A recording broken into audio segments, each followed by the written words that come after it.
Hello, everybody. So this is the recap of what we covered during the session of flows for the Amsterdam user group. I will have first a summary of the use case. So what we want to achieve here is to have on the accounts. So I will take one account. Here it is. I want to have here a kind of form to be able to create quickly contacts. For the contacts, I only need to enter the first name, last name, email, and then what we see here as the billing address will be taken over to the mailing address of the contact. So the billing address of the account will be automatically copied to the contact. The first things to do is, of course, to create the flow. So here I go to setup. I will choose the flow. Here we go. I create a new flow. So because it's something I will see, I will create a screen flow. I take the free form and not the beta functionality.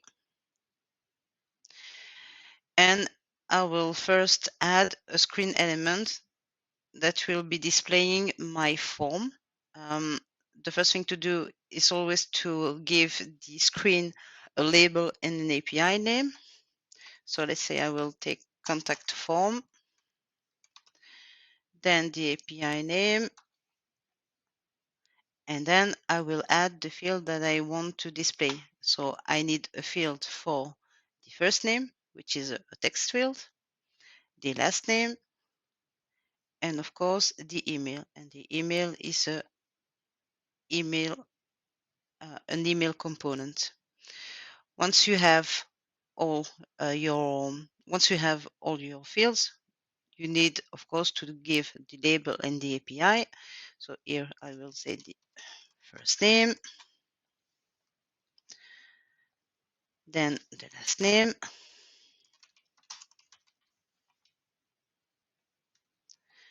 and for the email, it will be email. When you create a contact, the only thing that are the only field that is mandatory to create the contact is the last name. So mark it as required. Of course, you also have to link it to an account. So you have to fill the account ID field, but this will be auto-populated through the flow. So these are the three fields I want to display my user. That's okay. So now the user will enter the screen, and then based on the information that will be filled in the form, I will create the contact. So here you have the create record element, you put it on the flow.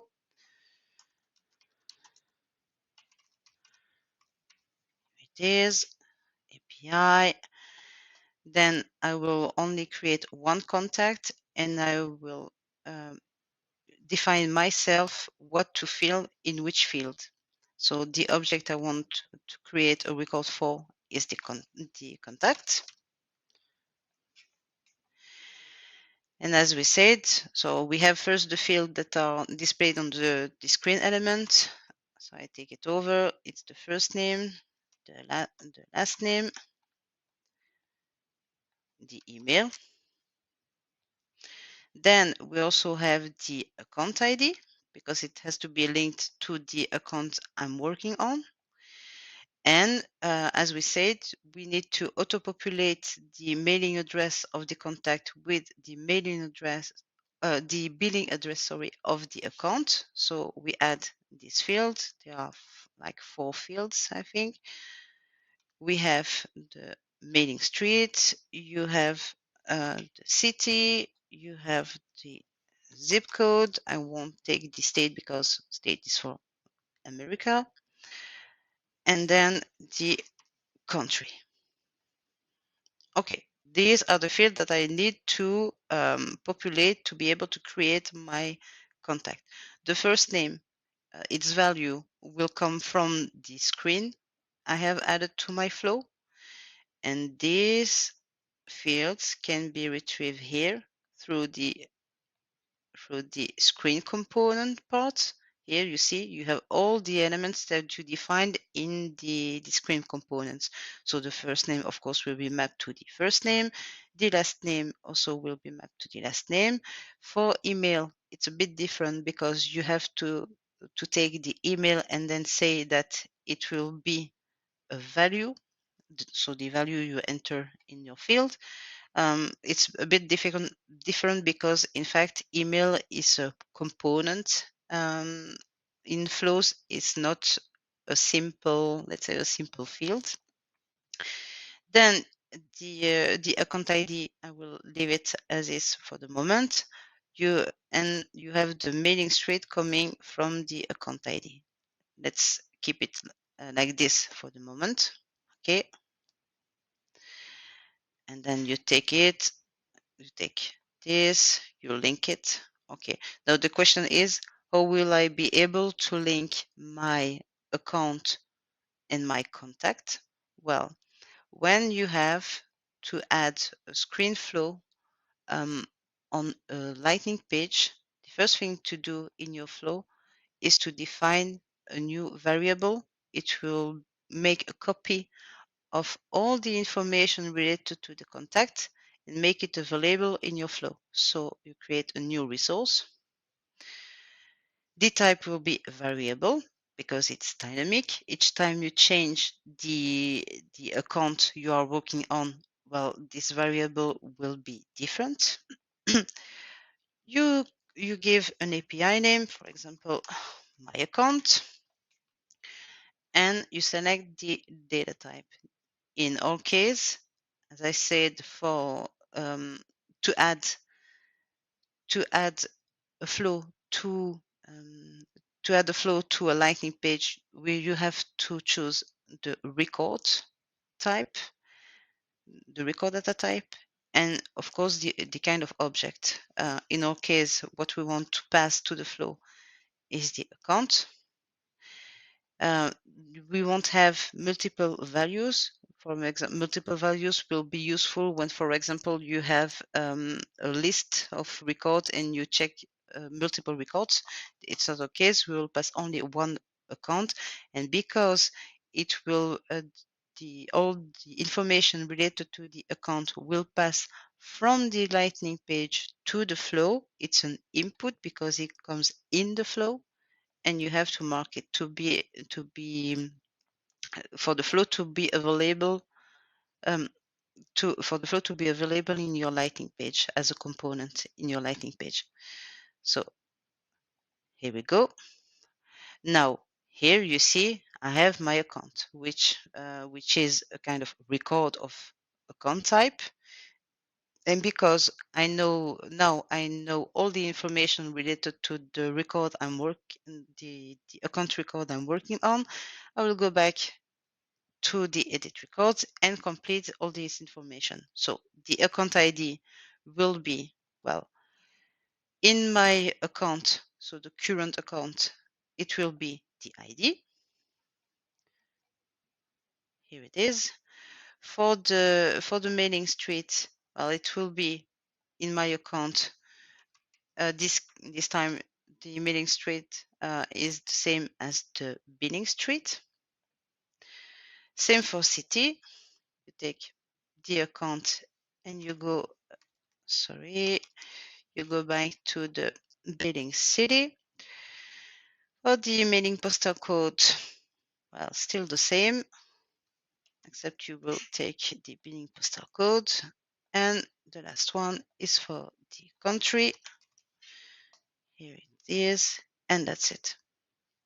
So now when we fill in the form and we click on next, it will create the record. It will be useful for the user to know that the record has been created. So the final element I will add to my screen, to my flow, is a second screen. This time not to add a kind of form, but only for to display the confirmation. So you have here the display text that you will add. like like for the other elements for the new screen. So click somewhere else than the display text. Then you go back to the screen properties. Let's say it will be called confirmation screen.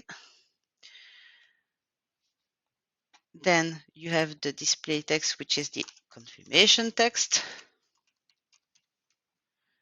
Okay, and here you will add your text. For example, the contact has been created. That's it. Okay, you link it, you save it. Let's say it will be a quick contact creation. Okay, add a description to your flow so that other people will be able to know what the flow is doing.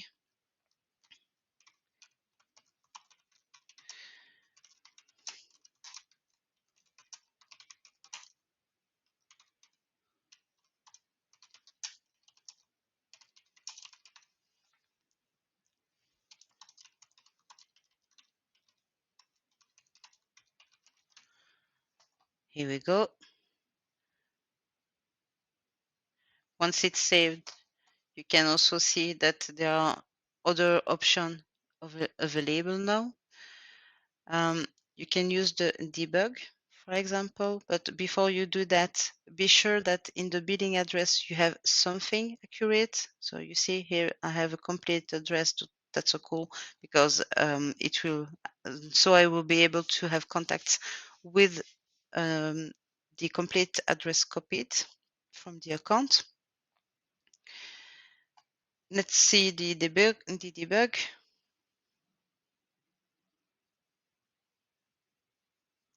Just to be sure everything is going right before putting it to the page. So here you see the input variables are also available in the debug. I have my account that I defined previously, and here I can, for example, search for Burlington. Here it is. It will emulate the fact that I'm on the Burlington account while running the flow. So I will run it. Let's put first name, last name. Okay, I click on next. So you see, this is the confirmation screen I had. And here the debug, you have all the scenario saying that first I enter my flow, then I had the screen with text boxes. Also, like I said, it's a component, the email, and then it created the record, and then the final stage of flow was reached. Okay, now I know that it works, so that's okay. Let's close that. Let's activate the flow as is. So here I will activate, and then I will be able to add it to my page. Here we go. You edit your page.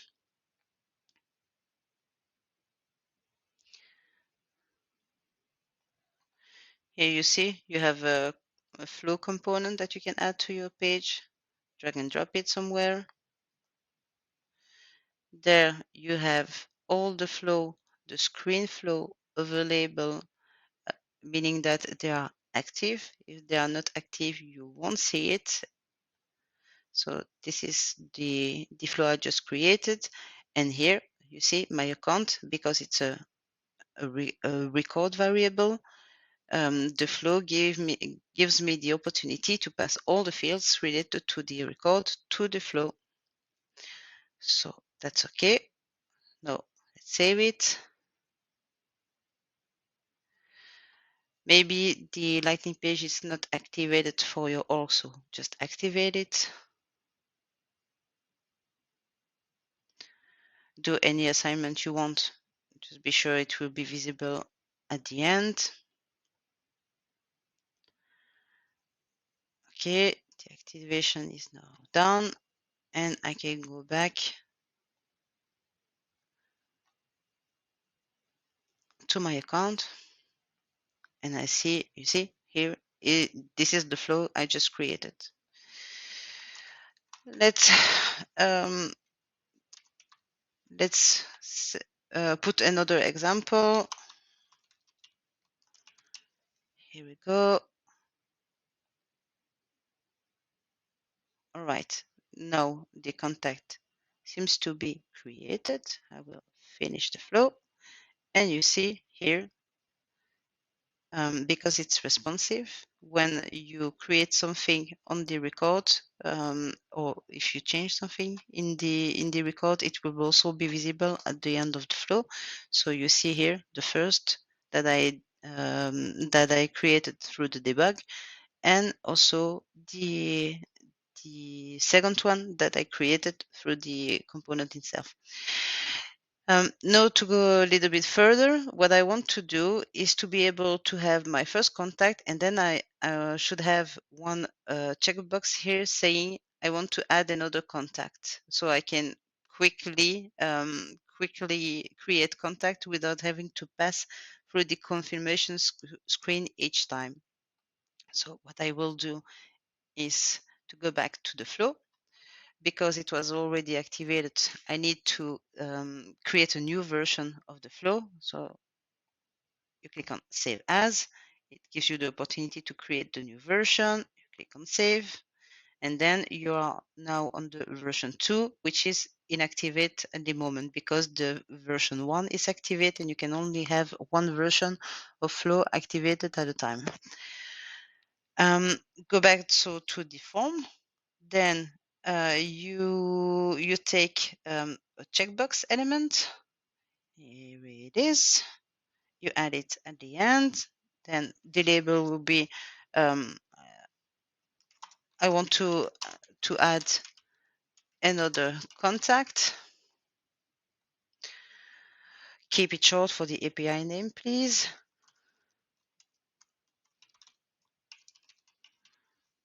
Here we go. So that's okay. So the first time we enter the flow, we will add the information, then it will create the record, and then between these two elements, we need to know if it goes back there or it will go to the confirmation screen. So I will break the link between these two elements and add a decision. A decision is a kind of split in your branches to be able to redirect the flow in one or another direction. Let's say we'll call it another contact. So on my side, I always put question as label for the decision. It helps me to define the outcomes. So for the first outcomes, it will be yes. And for the second outcomes, the default outcomes, it will be no. You can have several outcomes. You can have 1, 2, 3, many outcomes. I don't know how many you can have, but at the end, the outcome, so the last one will always be the default. If nothing matches in the previous outcome, then it will go to this one. We have to put a condition to say that you have it's yes if the checkbox is checked. So let's go back to the screen component, and here you have all the elements in your screen component, including the confirmation text, because it was included in another screen, this one in fact. But here we have to take the checkbox. So take it. As you know, a checkbox is true or false. These are the two values it can have.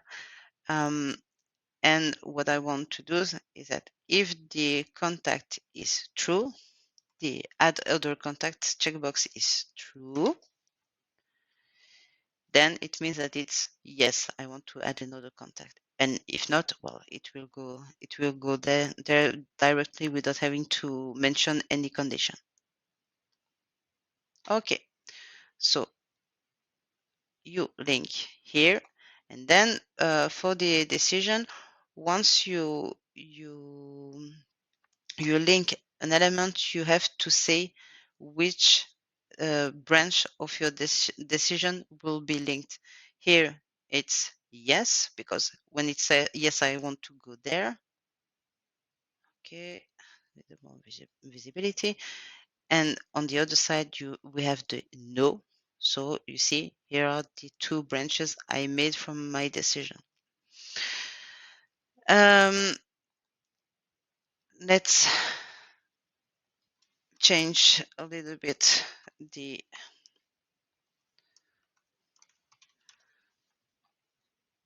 confirmation screen. Okay, you save it. Still inactive, so you activate it. So now it's the version 2 that's active, and the version 1 became inactive. Now we can go back to the account.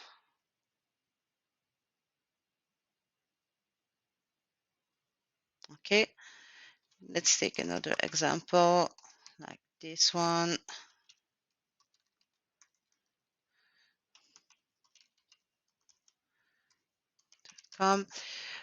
You see, we have here the checkbox ready. So you click on next. And now we came back to the same, in fact, the same screen. Let's put another contact, for example, here. Then we have the email. Okay. Okay, and one last one.